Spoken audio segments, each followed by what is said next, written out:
വന്നത് മാഷിനെ കാണാനല്ല, ഇയാളെ കാണാനാ. ആ മൂപ്പരുണ്ടല്ലോ ഡൽഹിയിലുള്ള പണിക്കർ, അദ്ദേഹത്തെ കുറിച്ച് വായിച്ചറിഞ്ഞിട്ടുണ്ട്. നമ്മുടെ രവിശങ്കറിന്റെ ഏട്ടൻ ഉദയശങ്കറിന്റെ ബാലെ ട്രൂപ്പിലൊക്കെ വർക്ക് ചെയ്ത ആളല്ലേ? അതെ.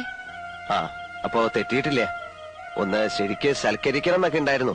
നമ്മുടെ വീട്ടിലൊക്കെ വന്ന് കയറുക എന്ന് പറഞ്ഞാ ഇതൊരു സംഭവമല്ലേ.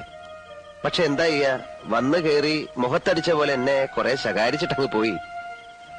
ഇയാള് വളരെ ബ്രൈറ്റ് ഫ്യൂച്ചറുള്ള ആളാണ്, ഏതോ ഹൈറ്റ്സിലൊക്കെ എത്തേണ്ടതാണെന്നൊക്കെ പറഞ്ഞു.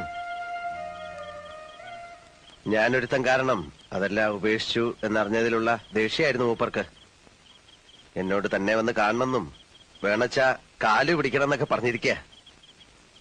പരിഹസിക്കരുതെന്ന് പറയുവാരമ്മവ. പരിഹസിക്കാനാണെങ്കിൽ ഈ രാത്രി ഞാൻ ഇത്രയും ദൂരം വരുമായിരുന്നോ? കാര്യമായിട്ട് തന്നെ